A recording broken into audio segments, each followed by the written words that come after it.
Tension में पड़ गया कि इस ऊंट को बांधा कैसे जाए। वेद प्रकाश ध्यान से सुनना। वो आदमी, सामने एक झोपड़ी में आदमी रहता था, पड़ोसी, सराय में रहने वाला एक झोपड़ी वाला आदमी था। उसे लगा कि इस आदमी के पास जाएं, बूढ़े आदमी के पास, शायद ये कोई रस्सी दे दे, ऊंट को बांध दिया जाए, वरना बड़ी दिक्कत होगी।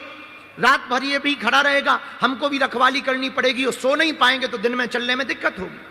तो वो पड़ोसी के पास गया, जहां रुका था उस झोपड़ी में गया, तो प्रार्थना की कि क्षमा करो, मैं एक यात्री हूं और मैं 19 ऊंटों का जत्था लेकर के जा रहा हूं, और मेरे पास 18 ऊंटों की रस्सी तो है, लेकिन एक रस्सी गिर गई। तो अगर आप बुरा ना मानो तो सुबह तक के लिए मुझे रस्सी दे दो, कल मैं जाऊंगा तो रास्ते में कहीं से खरीद लूंगा। तो उस बूढ़े आदमी ने कहा कि मेरे पास तो ऐसी कोई रस्सी नहीं, मैं तो बहुत फक्कड़ आदमी हूं, और रस्सी क्या, मेरे पास तो एक कपड़ा ही है, वो मैंने पहन रखा है, वरना मैं कपड़ा दे देता, पर अगर मैं कपड़ा दूंगा तो मैं नंगा हो जाऊंगा। एक ही धोती है मेरे पास और रस्सी तो दूसरी है नहीं। तो इस आदमी ने कहा कि अब तो बड़ी दिक्कत हुई, लगता है मुझे रात जागना पड़ेगा, लगता है मेरी रात आज व्यर्थ जाएगी। तो उस बूढ़े आदमी ने बुला के कहा, इधर आओ, सुनो, तुझे पता है कि रस्सी नहीं है, ऊंट को थोड़ी पता है। तो बोले मैं करूं क्या? बोले कुछ करने जैसा है, तू एक काम कर, जैसे रस्सी बांधता है वैसे ही नाटक कर, झूठ मूठ का एक खूंटा गाड़, उसके गले में हाथ लगा ताकि उसे लगे कि रस्सी बांध रहे, और झूठ मूठ के खूंटे के पास जाकर झूठ मूठ की रस्सी बांधने का नाटक कर। ये तुझे पता है, ऊंट को थोड़ी पता है। उसने कहा ऐसे में हो सकता? बोले तू करके तो देख, ट्राई अगेन। वो आदमी आया वापस, उसने वही काम किया, झूठ मूठ का खूंटा गाड़ा, झूठ मूठ की गले में हाथ लगाया, रस्सी जैसे बांधने का नाटक किया, और उसने जैसे ही रस्सी से खूंटा में बांधा और दबकार करके ऊंट को कहा कि बैठ जा, ऊंट बैठ गया। इसको लगा कि बहुत अच्छा उपाय, बड़ा प्यारा उपाय है, और पूरी रात आराम से गुजर गई।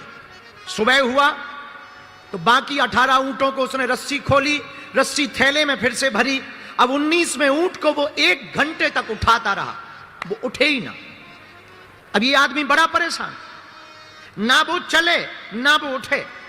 तो इस आदमी को लगा कि हो सकता है जो बूढ़ा दादा रहता है झोपड़ी में, वो कोई तंत्र मंत्र जानता है, और उसने रात को कोई ऐसा तंत्र मंत्र बता कर दिया है कि अब ऊंट उठ नहीं रहा। तो वो भागा भागा गया कि क्षमा करो, मैं रात को भी आया था, मैं सुबह फिर आ गया। तो बूढ़े दादा ने कहा कि क्यों आए हो? बोले बड़ी बात तो कुछ है नहीं, आपने रात को जिस ऊंट को झूठ मूठ की रस्सी बांधने को कहा था मैंने किया, और आपकी कृपा से काम तो सफल रहा, लेकिन अब एक नया लफड़ा फंस गया। बोले क्या? मैं सुबह से 2 घंटा हो गया ऊंट को उठाने की कोशिश कर रहा हूं, वो उठ नहीं रहा। तो बूढ़े दादा ने कहा कि अरे मूर्ख, अरे पहलवान, तूने जैसे रस्सी बांधी थी वैसे खोल तो उस आदमी ने कहा कि जब बांधी नहीं थी तो खोलूं क्या? बोले यही तो मैं कहना चाहती हूं, जो बांधी थी वही खोल दे।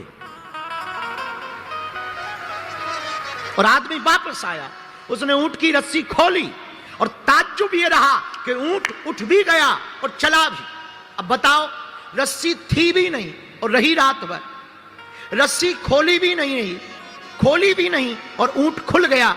यही वेद प्रकाश तुम्हारा और हमारा हाल है, और पंचकुला के पागलों, यही तुम लोगों का हाल है। हमने झूठ मूठ के रिश्तों को अपना रिश्ता बना लिया है, तो हम लोग फंसे हुए हैं। ये रिश्तों की डोर को तोड़ दी जाए। इस दुनिया में कोई भी बंधन है नहीं है, न किसी से कोई बंधन है, हमने मान लिया तो बंधन है। तो तुमने पूछा कि बंधन से मुक्त कैसे हूं? एक ही उपाय है, अगर तुम कहीं बंध गए हो तो तुम मुक्त होना भी प्रारंभ करो कि इस दुनिया में कोई अपना नहीं है। इसलिए अक्सर हम एक गीत की लाइनें बहुत बोलते हैं, नाता एक राम जी से है? नाता एक राम जी से, दूजा नाता तोड़ दे, आशा एक राम जी से, पर दूजी आशा छोड़ दे, नाता एक। अगर आपको अपना संबंध बनाना ही है, नाता जोड़ना ही है, तो वेद प्रकाश राम जी से नाता जोड़ो।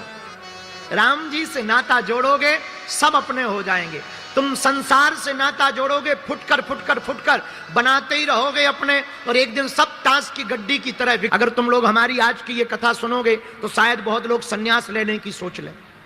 तो हम तुम्हें सन्यासी नहीं बनाना चाह रहे, वरना तुम्हारी लुगाइयां हमारे ऊपर FIR करेंगी कि बागेश्वर बाबा की कथा सुनने गए थे और बाबा ने छुड़वा दिया घर बार। नहीं नहीं नहीं, हम आपको एक उपाय और दे सकते हैं। अगर हमारी अब तुम मानो तो तुम घर में भी रहोगे और भगवान के भी रहोगे, लुगाई के भी रहोगे और भगवान के भी रहोगे, बच्चों के भी रहोगे और भगवान के भी रहोगे, संसार के भी रहोगे और परमात्मा के भी रहोगे, महात्मा के भी रहोगे और परमात्मा के भी रहोगे, अपने निजी लोगों के भी रहोगे और सबके रहोगे। अगर वो उपाय जानना चाहते हो तो एक सूत्र है, जिंदगी में उतार लेना, तुम तन से संसारी हो जाओ, मन से सन्यासी हो जाओ।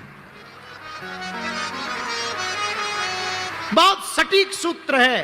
तुम तन से तो संसारी रहो पर मन से सन्यासी हो जाओ। तुम्हारा मन ऐसा रहे जैसे कोई सन्यासी चला आ रहा हो, माथे पर तिलक हो या ना हो, पर वाणी में उसकी याद जरूर होनी चाहिए।